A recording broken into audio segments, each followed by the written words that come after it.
Start, Eileen. What- Oh, okay. Hel- Sorry. hello, everyone, and welcome to today's Logie session. We are so blessed and so lucky because today we have a wonderful, amazing guest who is no stranger around here, and that is our friend Claire. That's Data Coach Claire, who is here to talk about some of the findings from her latest round of surveys. So, Claire, yeah, why don't you just introduce yourself, even though I just gave a brief introduction? Sure, I'd be happy to.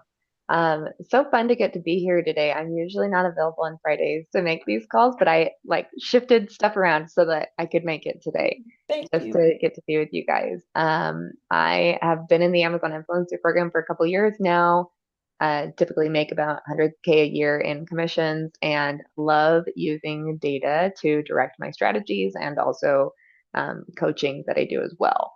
So really fun to get to join you today for kind of like a casual group call to talk about the findings from the latest data report.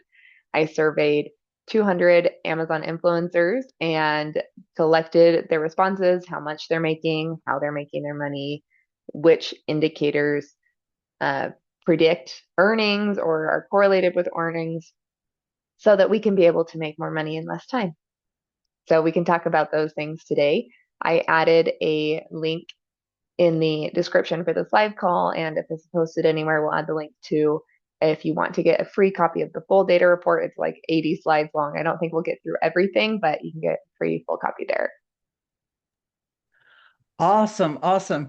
And, Claire and I have a couple of connections besides the fact that she's been on Logie here a few times on these sessions, but also in the Fluencer Fruit. Uh, we are moderators in that group there, and I just love that. It's like, oh, I'm connected with Claire. Yay. You're everywhere. Yeah. And so the thing is, this survey has a little bit of a history. And one of the things that I love about it is, as Claire has been doing these surveys, I think this is the third one. Am I right? That's right. Yeah. Sometimes as we're going through some of the results, and then we'll say, well, Claire, did you ask about such and such a thing? And she'll like, nope, but I will next time.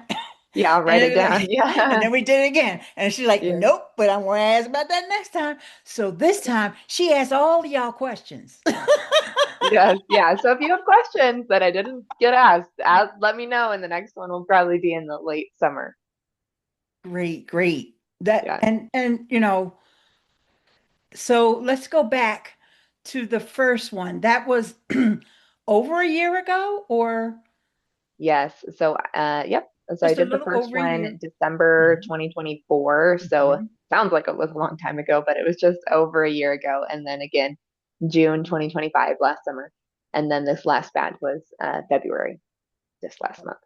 Okay, so let's get right into and tell us what you feel were like the highlights. Sure.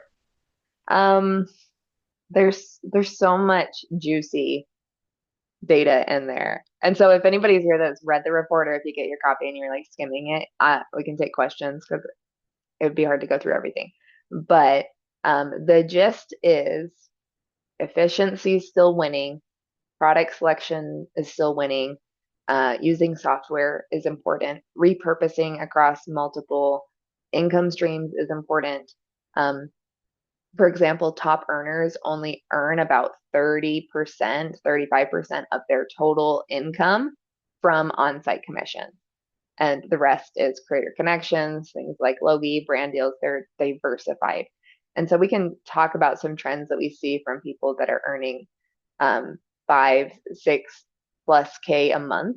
And one interesting thing I did with this data report is I'll pull it up so I can share a screen, is I added like percentiles. So if we're talking of like what's a top earner, the math says that the top 10% of Amazon influencers are earning $6,000 or more. So if I say like a top earner, then that's like 5 or 6 thousand per month or more. And so I'll share this in case you're like, where do I fit in? I know that that was one thing that Lane asked me for last time we did this. Can you guys see this? Okay. Yes, yes, we can. Oh, okay, great. Awesome. Um, so you could see like about what your Amazon influencer earnings percentile would be. But really, it's you against you. And so it doesn't really matter what other people are doing, but it's kind of fun to see. Yes, because everyone here knows that there's like two mottos that myself and Alto Vice Pelzer, who also she'll do the 2 p.m. session today. And Alto Vice always says, know your numbers. Yeah. And Yeah, so I this is agree. great. And I always say, know your capacity. Yes, true. Know your capacity. So it's very important. And it's great that, I mean, people making $22,000 a month doing Amazon. I would assume most of those folks that responded to the survey that are in that percentile are doing it full time. There may be Yeah, a few exactly. that Hmm? are doing it part time, but they probably work remotely. So, but for me, I look at that and say, well, maybe when I retire, if and when I ever Yes. retire, I could, look at that as being a goal, but I know my capacity. So, Exactly. Yeah, so I feel that too. Sometimes I feel like, well, I could be earning twice as much as I am now. And I know that I could if I was working on it twice as much. But there I you think go. oftentimes people will feel like they're limited by time, but then often they're more limited by strategy than they are time. Because if you're spending your time on the wrong things, then more time isn't really going to move the needle for you. So I'm glad that you guys are here to talk strategy. I'm sure you guys are all on the right foot with this. But yes, most Amazon influencers are doing this part time. Myself as well. I work on the Amazon influencer program about 20 hours a week right now. Um, and a small percent are doing it full time. And the ones that are doing it full time are earning the full time income. But I do think that, and no, have seen that it's still possible to scale to thousands in part time hours.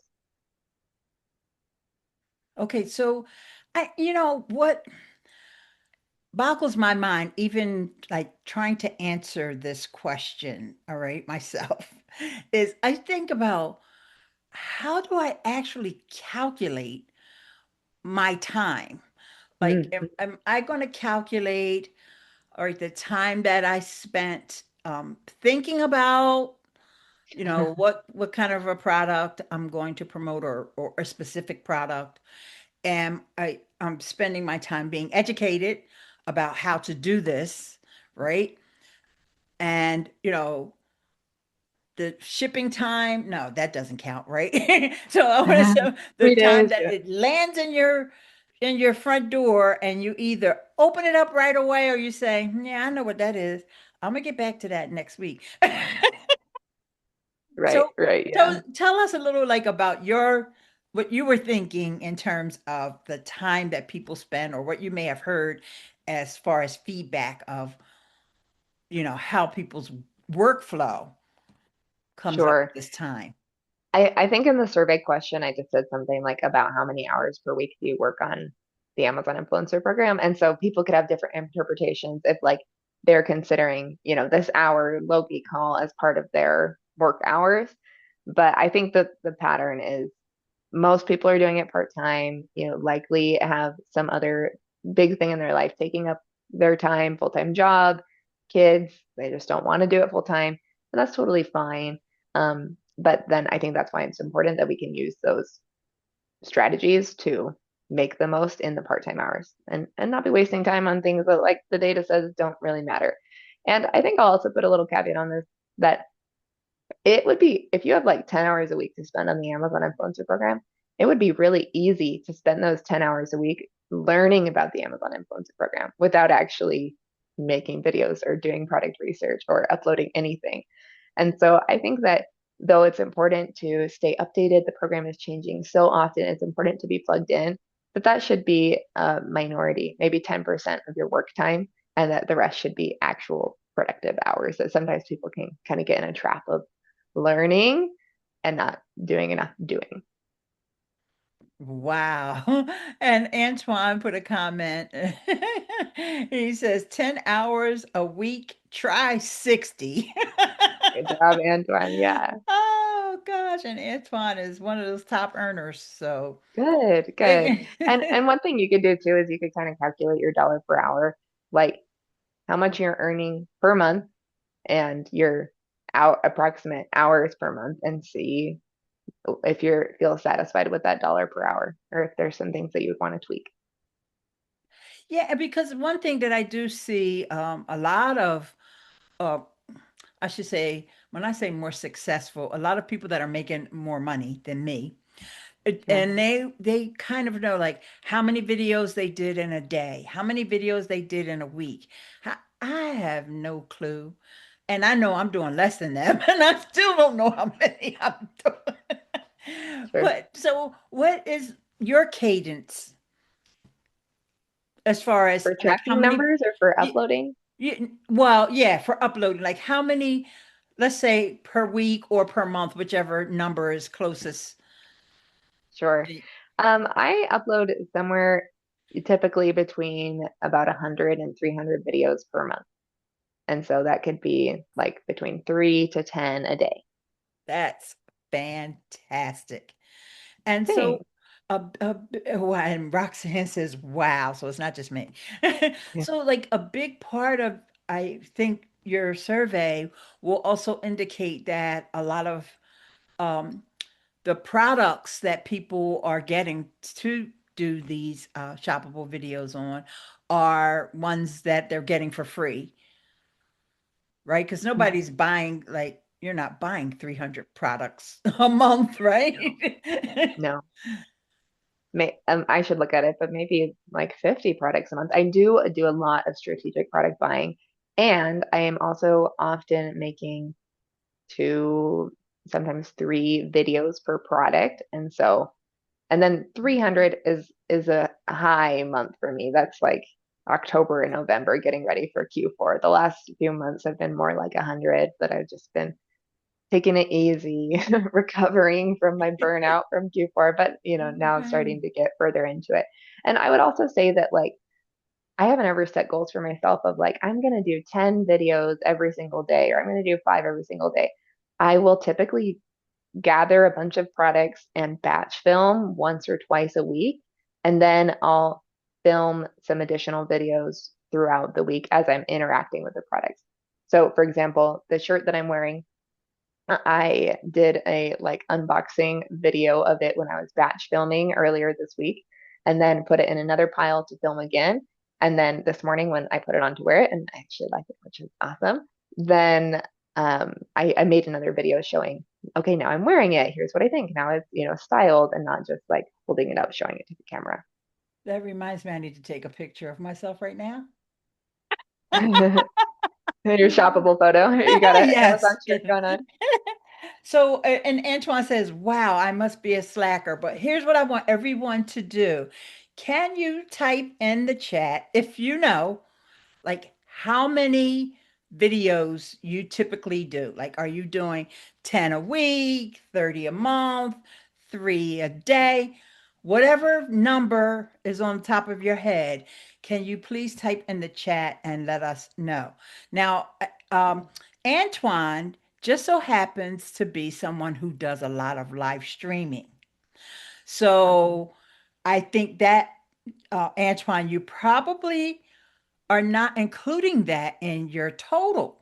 So let me know. Let me know because he says, I agree, Claire. Batch filming is the way to go, about 10 to 15 a week. Great. Latoya says, I have to step up my game. I am doing 5 a month. I have room for improvement. Roxy is doing 5 or so a month. Michelle is doing 20-ish a day. Wow. Megan is getting to about 30 a week. Sandy, I'm more in maintenance right now rather than trying to build up a new storefront. So 5 to 10 average per week, sometimes less, sometimes more. And Stephanie says three-ish is a good week for me. Yeah. Raymond says three a week. Yeah. So, some of us are not even filming every day or uploading every day. Antoine, you turned your camera on, so I know you want to say something. Yeah. Yeah. Just, I've learned so much I've been in the program for just over 4 years now, and I'm still learning.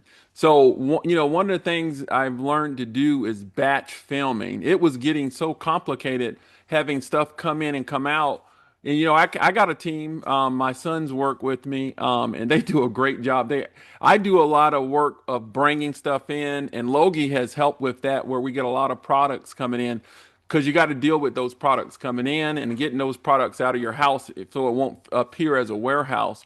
But the best thing is you got to have a plan to film. And like you said, Eileen, I've been getting so much from this meeting here, taking pictures too. I've started doing more pictures. I start doing better thumbnail. This program is kind of getting fun to me. I actually lost my full-time job of 28 years in September. So I kind of started working more in this program, and I've seen my numbers going up. I'm like, well, that's why my numbers didn't go up because I really was, like she said, Claire said, doing it part time. But it is really fun. A lot of stuff is changing, but you need to change as well. And I found out that in this program, I came in here with a business already. And to be honest, my business, I kind of was put on the back burner. So I'm kind of starting to bring that back up and work on my brand. So this program is really fun, but you have to put the work in. It's not free. Absolutely.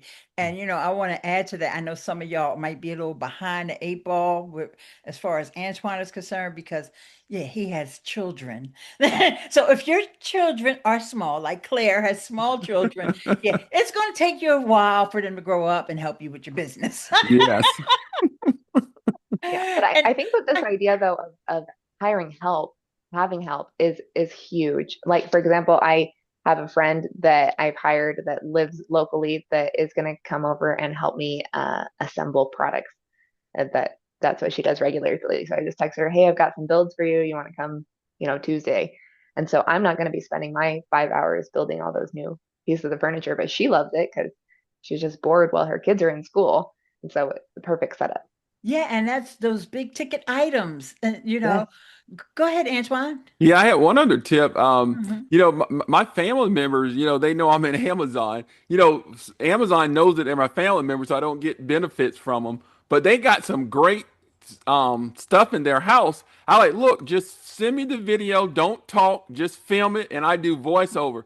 Man, I've been converting on those, and I send them, and I give them a little bit. I pay them a little bit, but man, but like you said, you got to get some help because it is so much into this. I learned out some stuff this week about doing a media kit. I think Michelle put that out there on our group, and I jumped on that thing. That has been really good because you could have the best product, but if nobody knows about you, it's like a needle in a haystack. And you got to learn to market yourself. I think we use the term "build it and they will come." No, no, no. You have to promote it on your social media platforms too. That's kind of what I've been doing. I've been seeing, let me give you this one tip, and I've seen my numbers go up. You know how, like running ads, you really need a website, guys, to point people to your website, not Amazon. Point people to your website, and then your website points them to Amazon. And then you can market your website building your brand at the same time. I switched that and my numbers are going up. I'm like, wow, what have I been doing? So that's one tip I wanted to give you. Oh, I appreciate that. And so, Claire, I know you have some survey questions specifically about assistants and Yes. hiring. Can we talk about that? And while Yeah. while you're getting that, I just want to read some of more of the comments that came in. And um, Andrew says he does about 30 plus a month. David Peters usually uploads from 30 to 50 videos a month full time. Stephanie also films on the weekends mostly and then edit and upload during the week. And Jules says maybe 150 per month. Roxy, I film all at once. Some items, if you need to be in specific place, separate. Cheryl says, I'm installing lights, toilets, building stuff outdoors, so each video takes a while. But my house is getting remodeled as I go. Yes, Cheryl, and with free products, right? Alto Vise says I average about 30 uploaded a week. I batch record once or twice a week. And Stephanie's 5-year-old likes to model and demonstrates toys. Yeah, my grandson, he loves to do that too. In fact, this morning he was like, Grammy, I want you to see we were on FaceTime though. And it's like, yeah, I can't record you, Joseph. But and his mom was It's in free another for room. That's another thing. I couldn't. Oh, I wish I could though. And David is getting some help because he said, I just hired a VA. She edits the videos and uploads to Amazon and YouTube for me and creates pins for Pinterest, saving me a ton of time. Whoa, high five, David. I expected you to just skyrocket. You're already one of the top creators. And Phil, I'm in the same boat as Antoine at my full-time job for 28 years. Also have kids and family. Hard to manage a regular content creation schedule. And so, okay, Claire, I'm just going to come back to you now. sure. Do you No, have a thank you. So fun slide to to have an engaged audience. Yes, I wanted to talk about this idea of video volume because one of the biggest levers that you can move to increase your video volume is how quickly you're making those videos.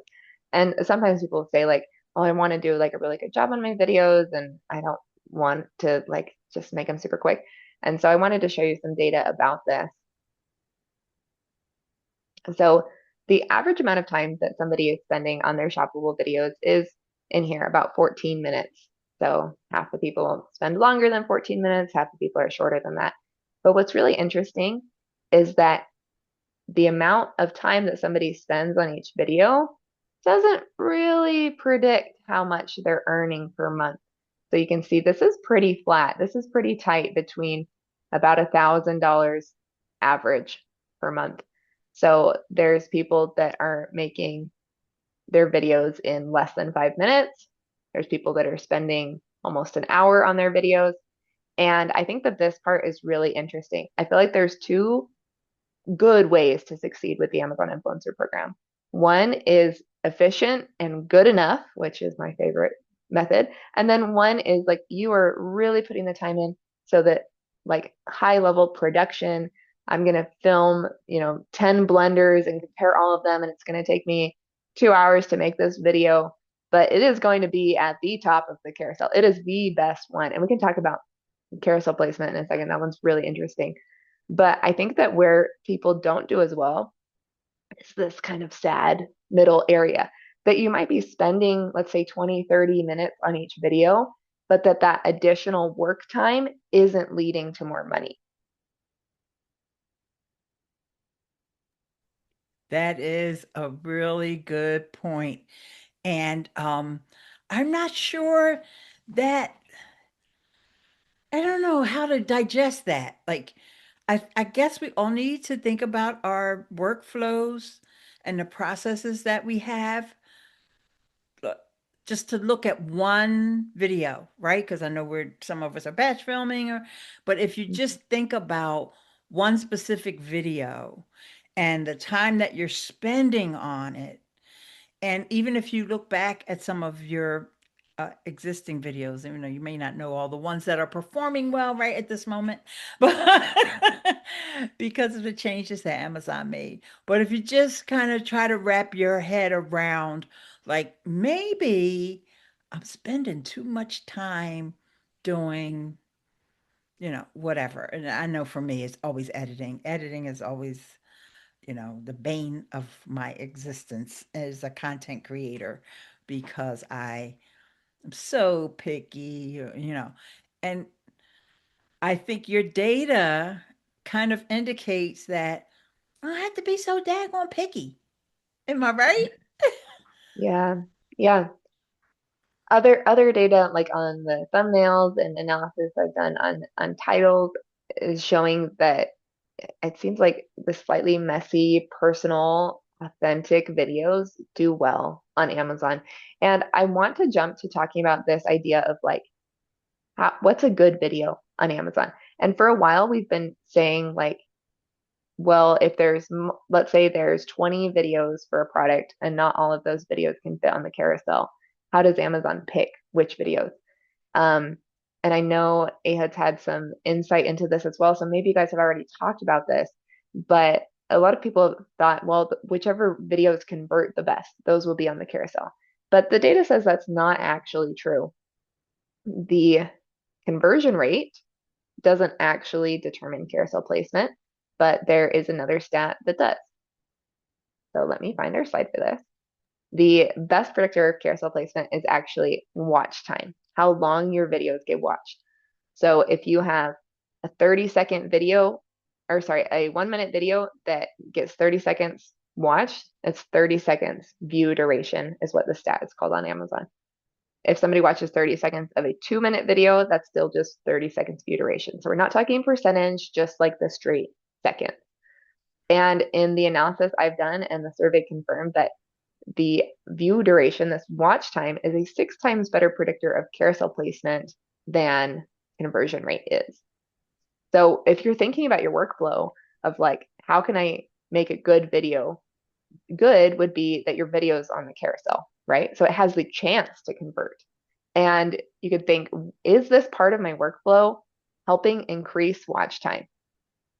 And you could think about retention at the beginning, but then also video length. So most people are making their Amazon influencer videos around a minute long. This probably feels true to what you guys are doing. Like me too, before I saw this data, I was for most of my videos between about 30 seconds and a minute and a half. But the data shows that the Amazon influencers making 3, 4, 5-minute videos are making significantly more than those in this 0 to 2-minute range. And so the length of the video does predict or help with that watch time. Because if you only have a 30-second video, even if people watch the whole thing, you only get 30 seconds watch time. But if you have a 3-minute video, then there's I guess, bigger chance to add up that watch time. So since I've learned this data, I've taken my videos from that 30 seconds to a minute and a half, more to like a minute and a half to 3 minutes, as long as I can go talking about the product and still having it be engaging without repeating myself too much. So for example, I made a video about this shirt this morning, and where previously I would have like tried to keep it short and sweet, like 30, 45 seconds, I was just like kind of taking my time with it, still providing valuable information and still trying to start in an engaging way and get right into it. But then just kind of like get chatty, like let it stretch as long as you can. And so I think my short video was like 2 minutes, which still isn't super long, but is pretty long for a video about just like a t-shirt. Yeah, and you know what's so interesting about that is that the advice that you get from Amazon, because a lot of you all know who are regulars here, but if anybody's listening to this who doesn't know me, I am a webinar junkie. So I go to all the webinars I can possibly go to. And even though I've been in this program for years, I go to the Amazon influencer onboarding webinars, which there was just one yesterday or day before yesterday. And once again, it was said that your video should be between 10 and 30 seconds. I know, well, if you're in a replay, you don't see people's heads are like, no.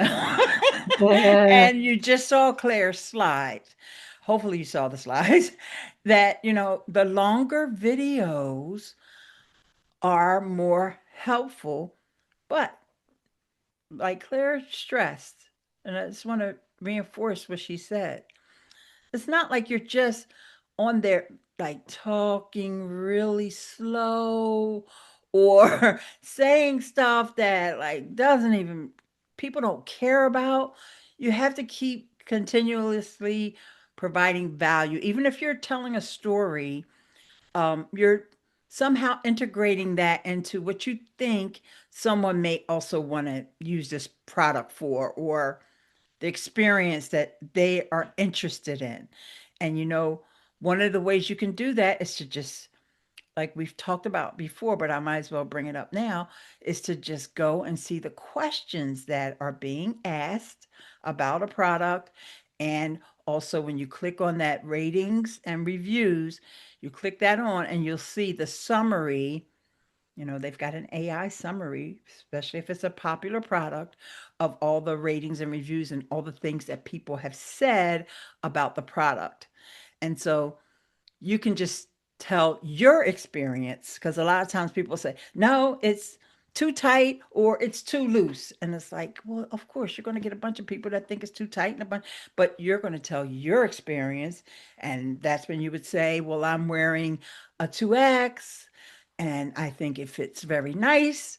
It's not binding, or the material is, or the other way around. Actually, this doesn't have any give, so make sure you either size up or whatever. But that's how you add an extra, almost like filler content, but then again, it's not, because you're being specific and going and answering those questions that people have, or responding. You don't have to say you saw a review. Don't want to do that, but you're responding to that feedback that others have given, because you're going to assume that the person, they're looking at that as well. And so then that's when you want to just add your little flavor, your little personality. That Yeah, makes I've sense, seen Claire? I see yeah, I agree. I see a lot of comments here in the chat about like, oh, I've been doing short, or I don't like watching longer videos, or I think you should keep them short and sweet. Like I I did too. Before seeing this, I thought like there's no point on making a 2 minute video about a shirt. I can show everything in 20 seconds. I can talk through my sizing and show the shirt in 20 seconds. And then I saw this data that really the longer videos get more watch time and they're at the top of the carousel. And since I've been doing this, my placements are better. And I even did before this survey, when I was first discovering this data point, I did a paired analysis where for products that I've done multiple videos on the same product, I looked at which ones were doing better, like had a better placement, either placed or not placed, or in both carousels instead of just one. And I found that this view duration, this watch time that the video was getting was a really strong predictor of which one was going to be doing better. And you can't get very much watch time if your video is only 15 seconds long. Right, right. And I believe someone said, I wonder why Amazon continues to tell everyone to do the 10 to 30-second video. I think because this is an onboarding webinar that I'm attending, where I'm hearing this advice, I think because it's geared towards the newer influencers, they don't want them to get discouraged or get burnt out. This is just my thoughts. There's nothing I saw anywhere from Amazon. Like anybody watching the replay, okay. And so I just think that that is probably good advice for new folks. Just keep it short, get in and get out. All right. But as you progress in the program, as you start to build out your portfolio, so to speak, of videos, then that's when you can go a little bit more in depth. And another thing, I think, uh, a tip to help, you're showing the product, right? And you're assuming the person is looking and they're seeing, the size of it or whatever. But no, also comment on the size. It's bigger than this, or I see how I can hold it in my hand. I guess it's about 2 inches, whatever. You can, like I said, you don't want to just add useless information. It just all depends upon the specific product. But it might be a benefit to also describe it, even though you're showing it and you're assuming that the person can see what you're showing. That's a good 5 or 6 seconds right there explaining what you just showed, right? Sure. Yeah, and so what I've been giving the advice after looking at this data is like to start fast and end slow. That if you start your video boring, then you're not going to get any watch time because somebody's going to click on the next video. And so you want to kind of start engaging, start providing value as quickly as you can, no like long drawn out intros. But then your outro, after you've kind of said what you all plan to say, you can recap, you can add a story, you can add anecdotes, you can say, oh, and by the way, here's a comparison product and like talk about another one. And so you can just like add a minute or two of extra talking at the end. And, you know, I would also recommend like you don't need to plan this out. You don't need to edit. That's my personal preference because data shows, fast efficiency pays well. Um, so anyway, that's the method that I've been using for this. And of course, if somebody is like, well, I'm going to get great watch time by making a super in-depth video, showing a bunch of comparisons, showing a big in-depth demo. Yes, that is going to rank well on Amazon because it's going to get good retention, good watch time. However, it might take an hour or two to make. And so I'm optimizing for $1 per hour. Yeah. Yeah. Yeah, I had one thing I was going to say. I've Go been, ahead. watching a lot of YouTube, and YouTube got, not YouTube, I'm sorry, TikTok. Well, they have a little section over there that tells you how to make a video. And what they call it is a hook. So you got to, once the video starts, you hook them. And they actually, it's really cool. I take some of that and use it for my Amazon video because you give them a hook. And then, like you said, I do think probably a minute and a half is a good length video. And if you kind of start to go over that, you kind of want to break them up into multiple videos. But I think it still too depends on the product. Because, there's some videos that I watch, like I'm trying to figure out how to put something together or whatever. I'm going to watch the whole thing there because I have no clue. But, I think it depends on the product. What's your thoughts there? Sure. I used before looking at this data, I used to think that if you had too much to say, then like of course break it into multiple videos. Then you can have different titles on them, and then maybe get more spots in the carousel. And I think if you just had to pick one video to post about a product, then the long one is going to win. Then put it all in one thing. But the thing is, you don't have to just publish one video. You can do the long video that has everything and also split it into multiple videos, even reusing some of the same footage in other videos as well. Yeah, Claire, I love that idea. Because what we do is, because, coming to these things and seminars, we were told short is better.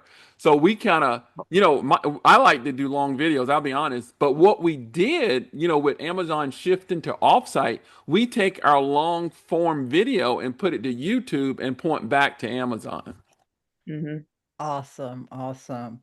And Sandy brought up, I want to highlight this comment in the webinar from 2 days ago. Yeah, I saw the word webinar because webinar junkie.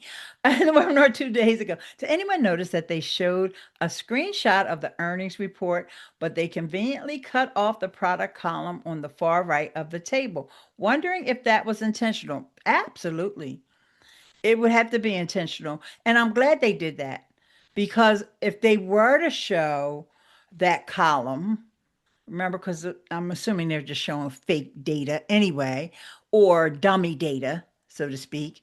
If they were to show that column, that would give people a false impression about what they're going to see when they look at their reports. And so, yeah, they should have intentionally left that part off the screenshot. And definitely, yes, I noticed. And Stas is here. Stas Ives, you have your hand up, but you don't have your camera on. I am so disappointed. There you are. I'm so sorry. I just joined late and I love that we are drilling down why to do and how to do that. And it is kind of perspective from the influencer of how it is the system work.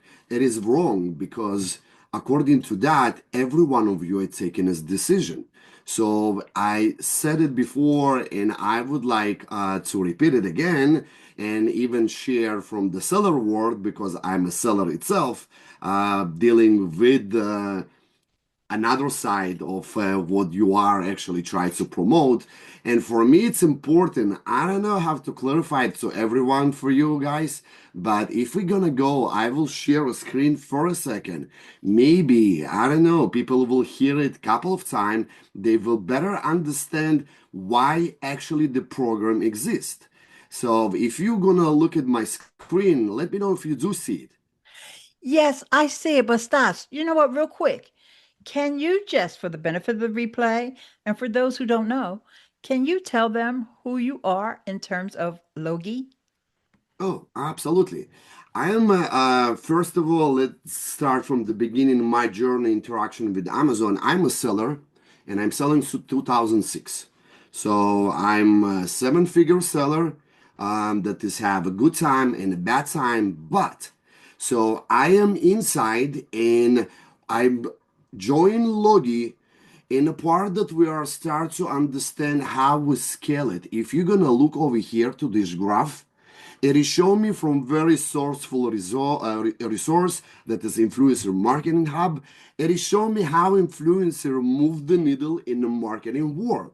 So if you're gonna look over here, 2024, influencer push people to buy for 24 billion. And last year it was 32. For me in the beginning when I started to do on Amazon, was very important to understand how can I leverage those power of traffic. So, and when I start to dig and understand, this is why the project Logi come. So you must understand, please guys, do that. Anthony, you too. Don't be wrong. It is a platform affiliate Amazon that you are making a commission. Was launched in 1996. Amazon launched in 1995. The problem in front of Amazon was that time with internet with no Google at all. It is to utilize blogger or publishers. So this is what is the CAM technology that is called affiliation, that you are promote with your link and receive commission. So in this case, Amazon solved problem of traffic in doing till today. We are utilized in seller center. If you are an influencers, you may be heard from sellers that they asking, hey influencer, can you use, like if we start to copyright, can you use plus my attribution link? Anyone know about the attribution links? Do you know what is that? So Claire, you know that, and you need to understand this is part of the tool that bring new traffic to Amazon. Doesn't matter who utilize it.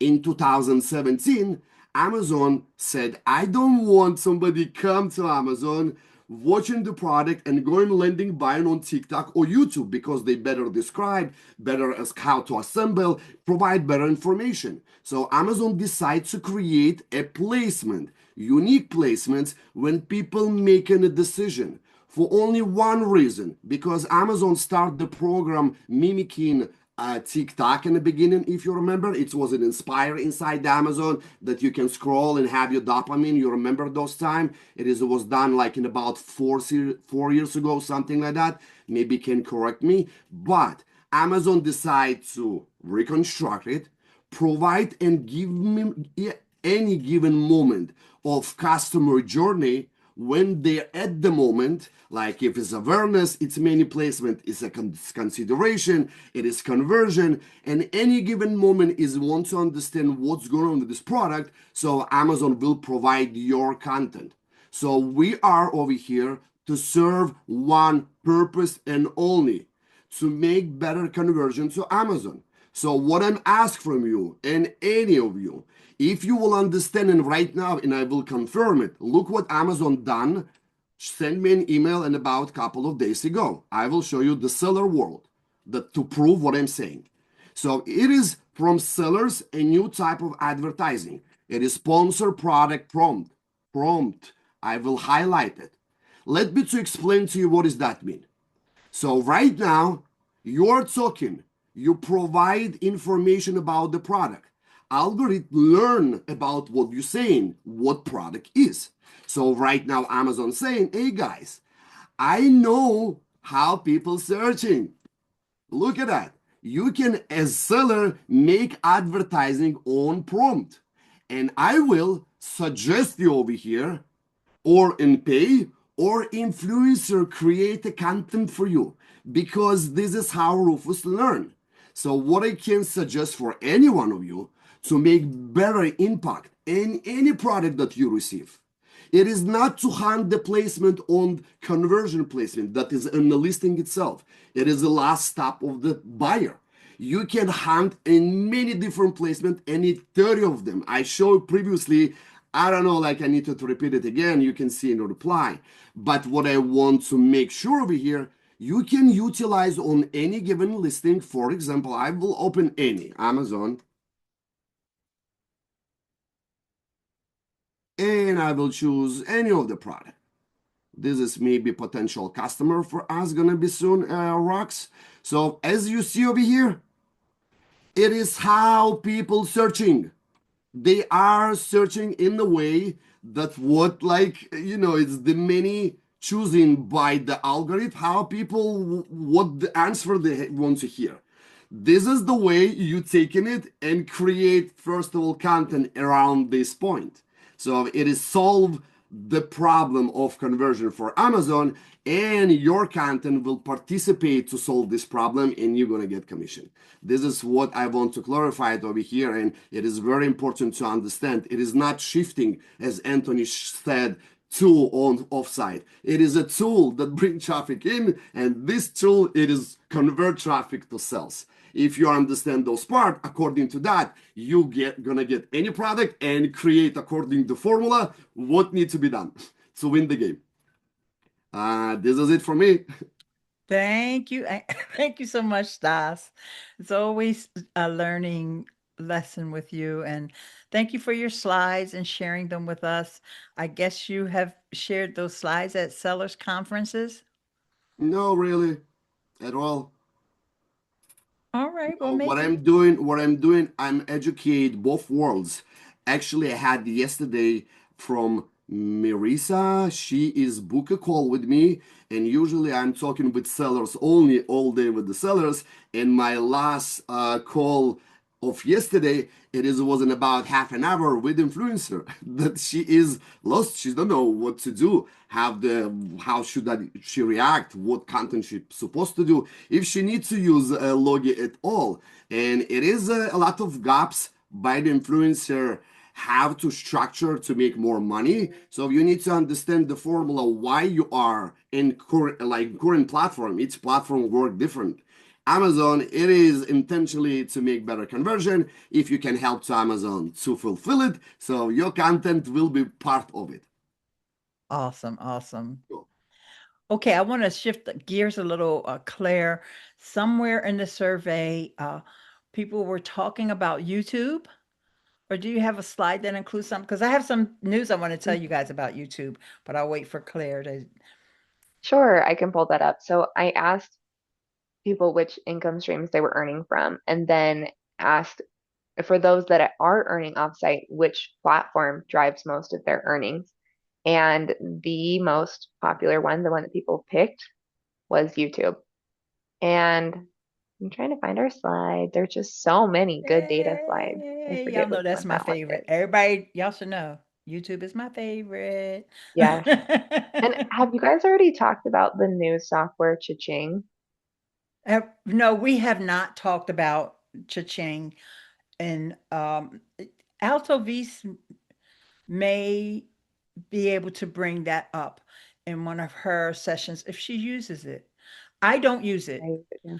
but I know it's part of like an automated workflow, and I don't have a dedicated review channel. So I Mhm. can't do automation on my Yeah. YouTube And channel. I have to I, pick and choose. And okay, so I saw Megan here in the chat is saying like, I love the sound when it makes it sell. So it's made by the same guy. I'll just do like a quick, I guess, PSA about this because it is growing my offsite automatically like crazy. I love it. And the price for it is going up tomorrow. And so if you're thinking about starting an offsite YouTube channel, then could be a good option. And I can share a link to it if you'd like.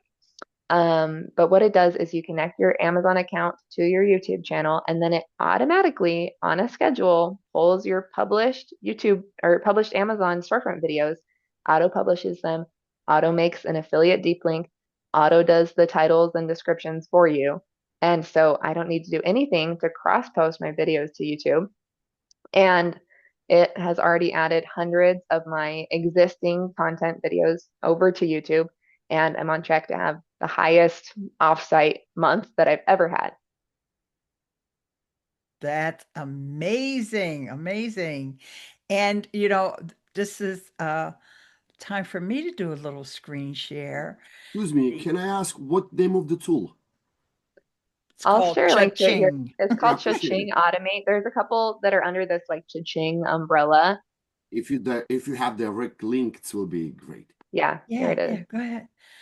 So a while back, I guess it was about 2 weeks ago, I told you guys that YouTube lowered the requirements for their affiliate program to 5,000 subscribers. That is old news because a little birdie, I don't know how many of you guys know Roberto Blake, but Roberto Blake is a YouTube educator, and he and I go way back. And we were having this conversation on Twitter because he put out a tweet. He said, he was at a YouTube event, and most of the stuff is under NDA, but he did say that if people have questions, he'll talk about it in a new video. So I asked him specifically about the YouTube shopping program, and he said, I have a video coming about that. And the big news is breaking news, guys. You don't even have to have 5,000 subscribers. All you need is to be in the YouTube Partner Program. So you need 1,000 subscribers because that's how many you need to be in the program, or a lot of views on shorts. And I don't know all the requirements if you're just doing shorts, but it doesn't notice how previous slide that I screenshotted for you guys, I highlighted 5,000 subscribers. Now, does not say that anymore. It just says your channel meets the subscriber threshold for YPP, YouTube Partner Program. So there you have it. I wanted to make sure I let you guys know that, because we can't all put all our eggs in one basket. And, this is something that we've talked about. Lane and I have both, gone on and on and on about YouTube and YouTube shopping and YouTube shopping affiliate program. So I just wanted to make sure that you guys know it's more attainable now. Even though you might say, well, I only have 500 subscribers or I only have 800, you're almost there. You're almost there. Keep at it. And it gives you a different opportunity because a lot of the brands that are in this program are not on Amazon. A lot. Because sometimes I just see brands and I'm like, I never heard of this brand before. And I'll go on Amazon and it's like, not even on Amazon. But, of course, all the big box brands are there too. I don't want you to think that it's just like these obscure brands, but it just increases the opportunity for you to make more money online. I Okay. absolutely can confirm it, Eileen, because it is strategically choosing by the brand to not utilize because Amazon not fair with many of the sellers and some of them intentionally not join to sell on Amazon. Yep. Okay. There you have it. So, Claire, was there another slide that you want to share with us? Like to wrap up with, Yeah. there's a lot of slides, and Yes. I don't know if I could pick Let's one. see. All right, I tell you what, I have a question I wrote Yeah. down. I don't think you talked about this in a previous because I watched some of your other interviews about. Do You we love the one know that the average number of videos that people have on their storefronts? think you have a slide that talks a little bit about I how much. don't know if I have a slide Mhm. specifically with that number, but I do have numbers about how much people are making per video. And Okay. so the average amount that people are making per video is about $2. But there's strategy of how to make even more than that. And so let me see if I can find that. Here it is. So I call this the earnings per post. So if you divide your monthly earnings by how many posts you have, then that gets your earnings per post. And it does go up a little bit by your time in the program, but for a lot of people, it stays kind of flat around $2. But this is really interesting. The product acquisition strategy does impact this. This strategic product buying is my favorite product acquisition strategy, and this is why they make more from the products that I pick out. And brand samples is can be good, if you're earning, the bonus commission on those, or if you're sure how you're going to earn from that before just accepting any sample.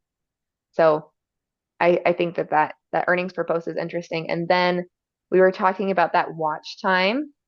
The people that get more watch time do make more per post. Let's see, which one was it? Maybe I didn't make a slide about that. But the watch time can also impact how much you're making per post because the higher the watch time, the more likely you're going to be placed in the carousel, then you have the opportunity to convert and make money. Okay, great.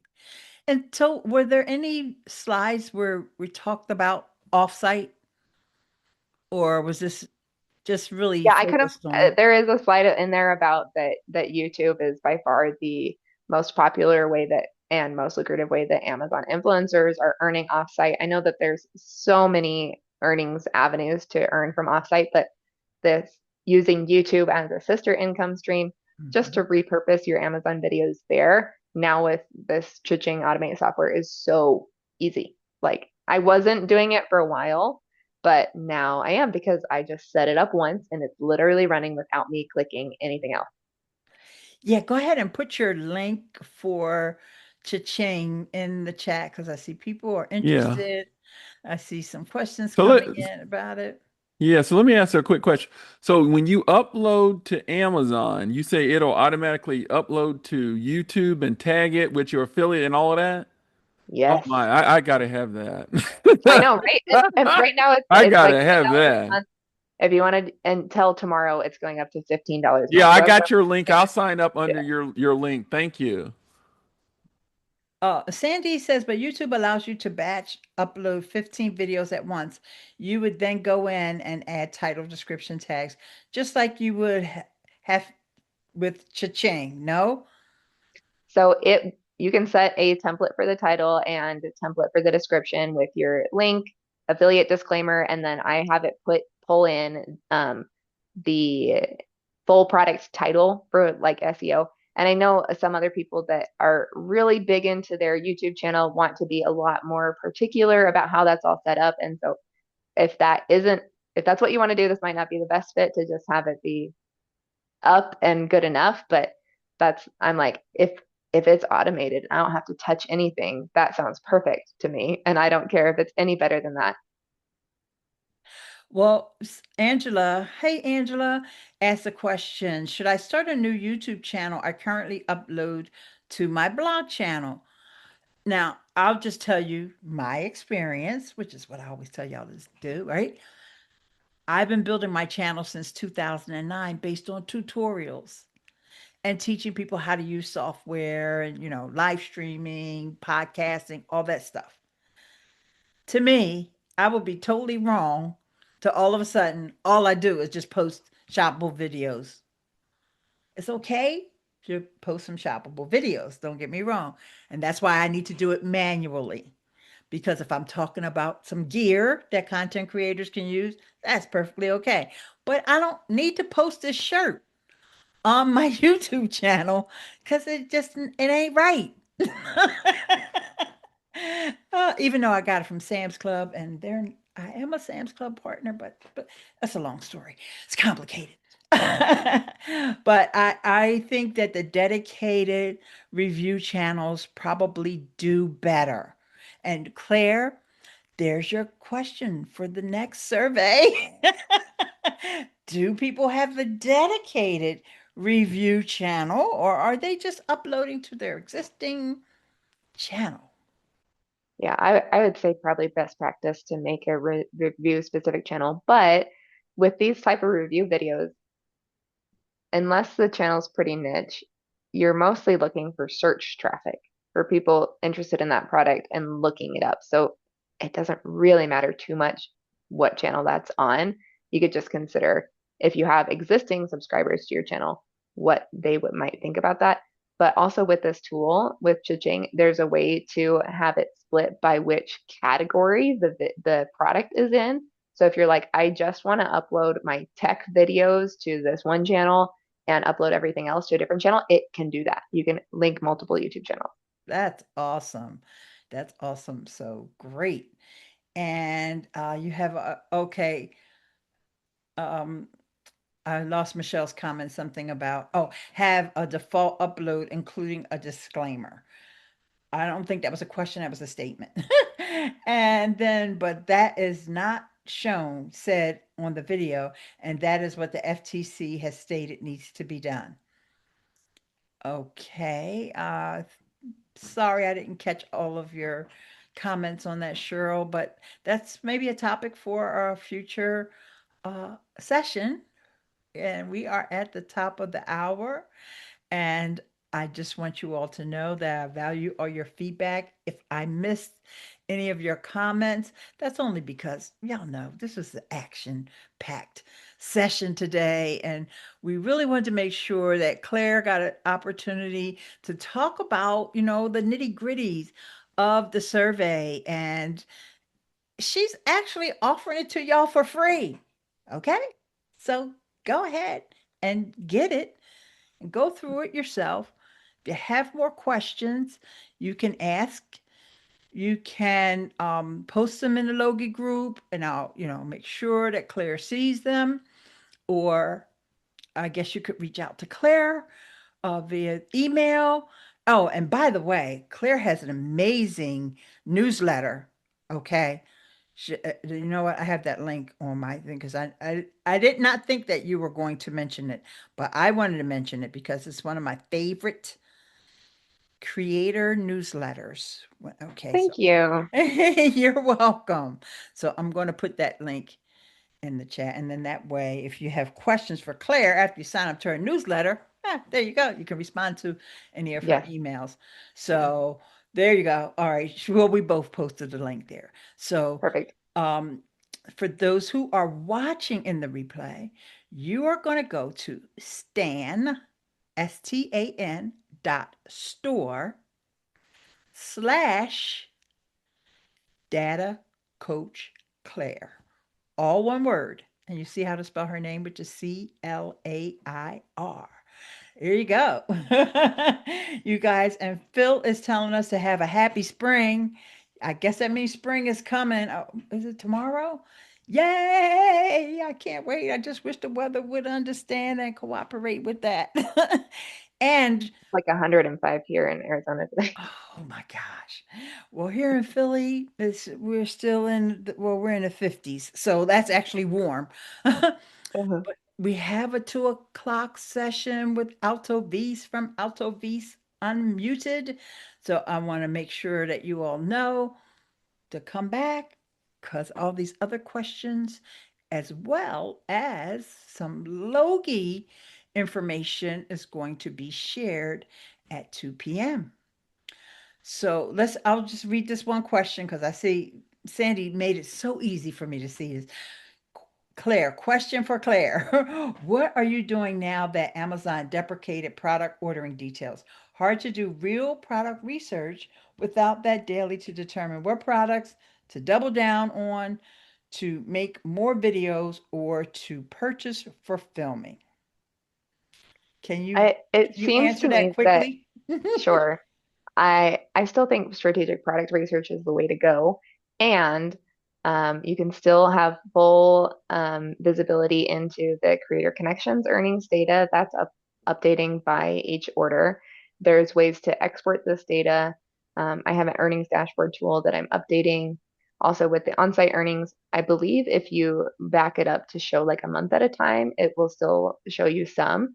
And with my strategic product research, I want it to pay for itself in a month anyway. And so that usually means that if it has a creator connections campaign, it's selling at least 8 or 9 units to break even. So that's how I'd be able to tell because it would be in the earnings report. But it is a bummer that it's a lot less. I loved having that data, but I'm confident that we're going to be able to find workarounds and be able to still do the same strategies that make the money, even if we can't see the money quite as well. Awesome. Awesome. Thank you. That's a great note to end on. And I know you guys still have more questions. So please come to 2 p.m. session, and Styles people want you to come back because they got more questions for you. So I don't know if you're going to be around for the I'll 2 do my best. p.m. I will Huh? do. I will do my best. Okay. All right. All right. Thank you so much. And thanks everybody who's saying thanks in the chat. Claire, thank you so much for your time and for just thinking of doing the survey and being able to put all this information together and make it make sense. I appreciate you. All right, everybody. See y'all at 2 p.m.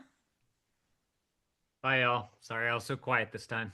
Okay, Lane. Bye. And Bye.